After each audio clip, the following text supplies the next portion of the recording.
Hello everyone.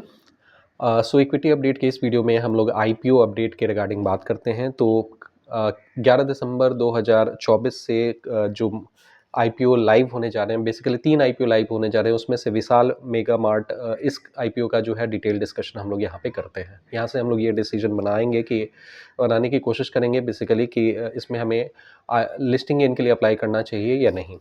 सो विशाल mega mart में अगर आप देखेंगे तो लगभग 8,000 करोड़ जो है ये मार्केट से रेज करने जा रहे हैं आईपीओ के माध्यम से, और ये एंटायर जो इशू है वो ऑफर फॉर सेल में है।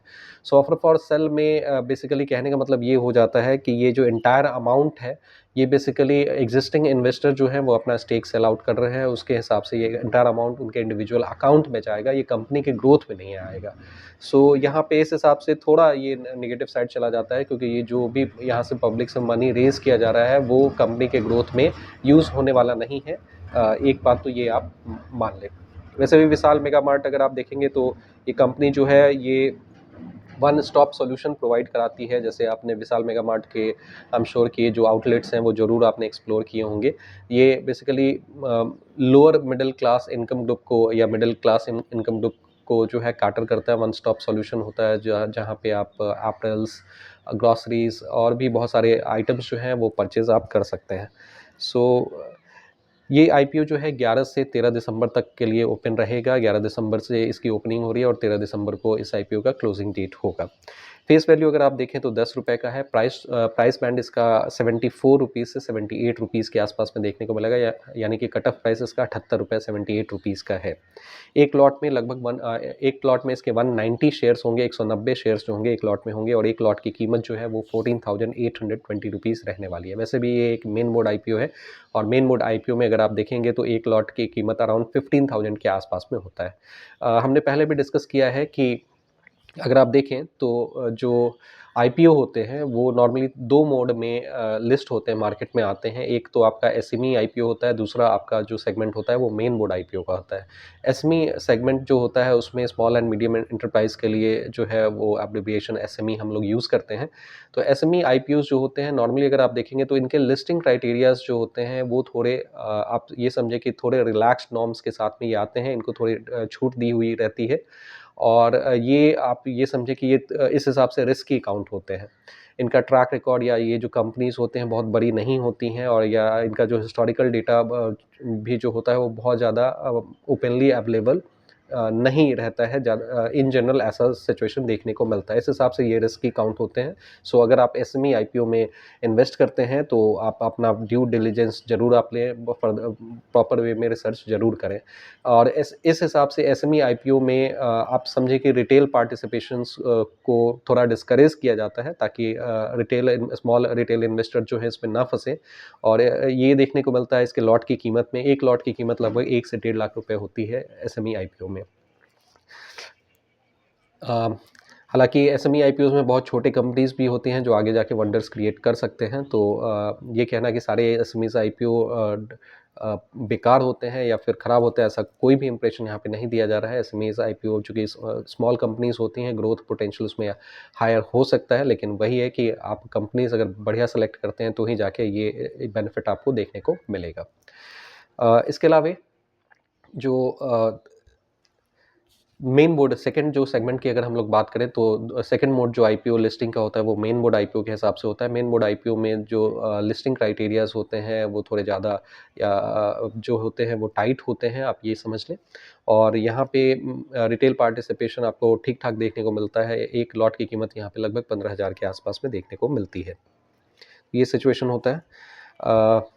इसमें अगर आप देखेंगे तो अभी विशाल मेगा मार्ट में जो प्री इशू प्रोमोटर होल्डिंग अगर आप देखेंगे तो 96.4% के आसपास में है। जो पोस्ट आईपीओ जो है ये जो स्टेक हो जाएगा प्रोमोटर का वो 76% के आसपास में हो जाएगा। यानी आप ये समझे कि अराउंड 20% जो है स्टेक जो है प्रोमोटर अपना डाइल्यूट करेंगे, और वहाँ से जो पैसे रेज़ किए जाएंगे अराउंड 8,000 करोड़ जो है रेज़ किए जाएंगे वो इंडिविजुअल अकाउंट्स में उनके जाएंगे। कंपनी के कुंडली एनालिसिस हम लोग कर लेते हैं, इसके डेटा पॉइंट्स की बात करते हैं। बाय द वे ये सारे डेटा जो हैं वेबसाइट्स डिफरेंट वेबसाइट से कलेक्ट किए गए हैं। स्क्रीनर.com के हिसाब से भी बहुत सारा डेटा जो है यहाँ से प्रोक्योर किया गया है। तो ये चीज़ें जो हैं आप ध्यान में रखेंगे।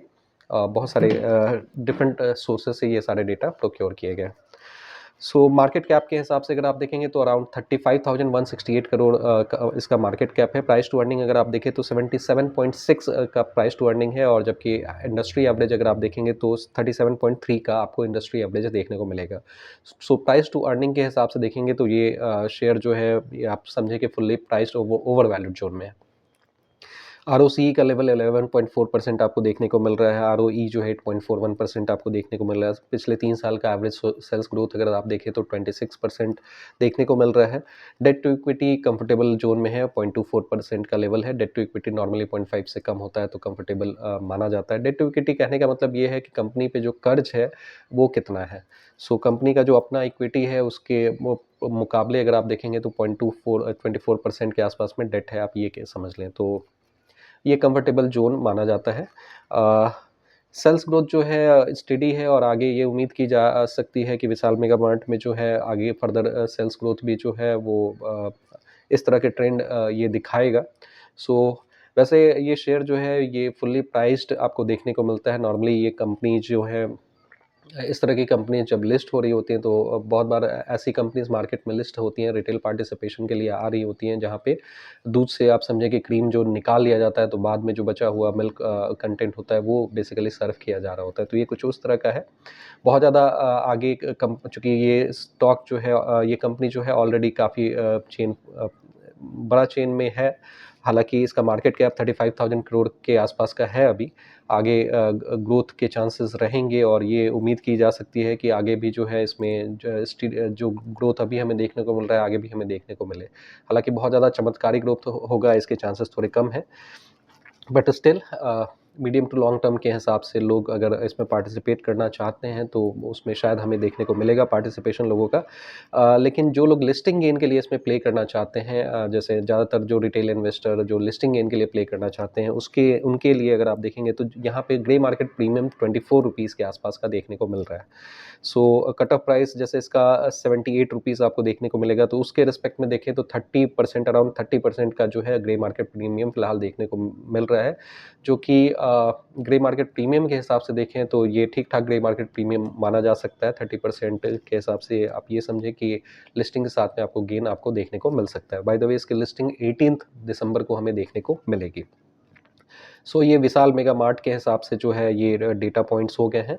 अब 11 दिसंबर यानी कल से जब ये सब्सक्रिप्शन के लिए ओपन होगा तो हम लोग इसमें फाइनल अपना डिसीजन, सब्सक्रिप्शन के भी डेटा आने लगेंगे तो उसके बेसिस पे हम लोग देख सकते हैं कि किस तरह का पार्टिसिपेशन जो है यहाँ पे देखने को मिलता है। अगर यहाँ पे सब्सक्रिप्शन के डेटा ज़्यादा स्ट्रॉन्ग देखने को मिलेंगे तो फिर हम ये मान सकते हैं कि आने वाले समय में पार्टिसिपेशन और बेहतर होगा।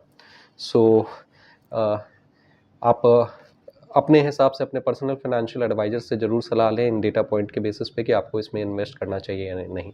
Thank you for your participation.